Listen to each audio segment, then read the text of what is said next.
Hello friends, welcome to Chillat Indian Style. இன்னைக்கு டேஸ்டியா நல்ல க்ரீமியான மட்கா குல்ஃபி தான் செய்ய போறோம். இது செய்ய தேவையான பொருட்கள்: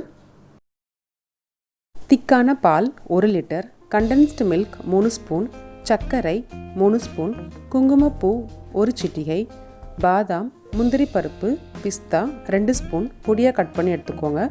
ஏலக்காய் பொடி 1/2 ஸ்பூன். முதல்ல ஒரு பாத்திரத்தில் 1 லிட்டர் பால் ஊற்றி நல்லா கொதிக்க விடுங்க.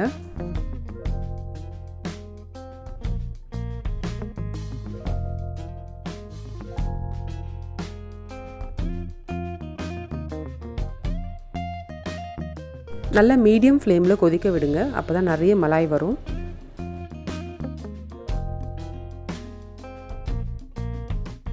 பால் பொங்கி வரப்போ கலந்து விட்டுக்கிட்டே இருங்க.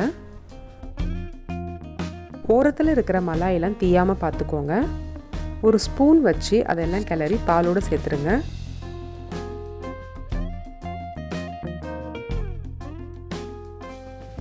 பால் நல்லா கொதிச்சதுக்கப்புறம் 1/2 ஸ்பூன் ஏலக்காய் பொடி சேர்த்துக்கோங்க.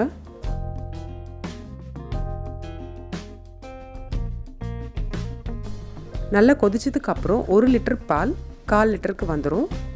இந்த டைமில் நம்ம கண்டென்ஸ்டு மில்க் சேர்த்துக்கலாம். இது ஆப்ஷனல் தான், இல்லைன்னா பரவாயில்ல. சேர்த்து நல்லா மிக்ஸ் பண்ணிக்கோங்க.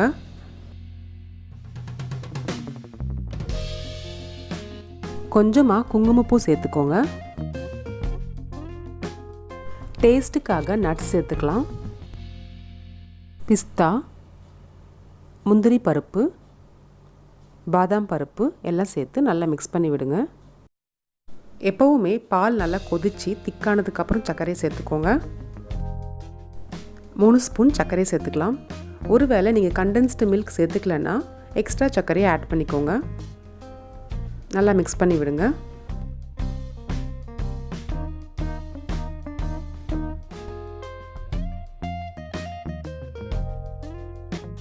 பால் நல்லா திக்காயிடுச்சு.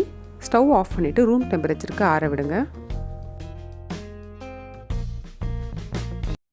மட்கா குல்ஃபி செய்கிறதுக்கு இந்த மாதிரி சின்ன சின்ன பானைகளாக வாங்கிக்கோங்க. பால் நல்லா ஆறிடுச்சு. எல்லா பானையிலையும் ஃபில் பண்ணிக்கலாம்.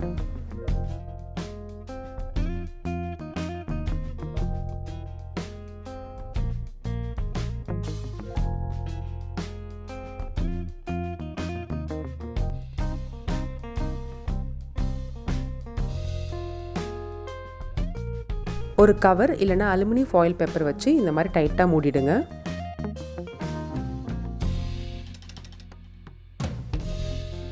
எல்லாம் டைட்டாக மூடியாச்சு. இது ஃப்ரிட்ஜில் வச்சு 7லேருந்து 8 மணி நேரத்துக்கு ஃப்ரீஸ் பண்ணுங்கள். 8 மணி நேரம் ஆயிடுச்சு. வெளியே எடுத்துடலாம்.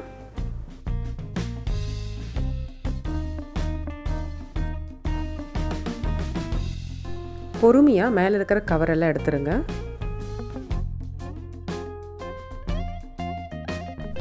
சூப்பராக செட் ஆகிருக்கு. இதுக்கு மேலே கொஞ்சமாக நட்ஸ் ஆட் பண்ணிக்கலாம்.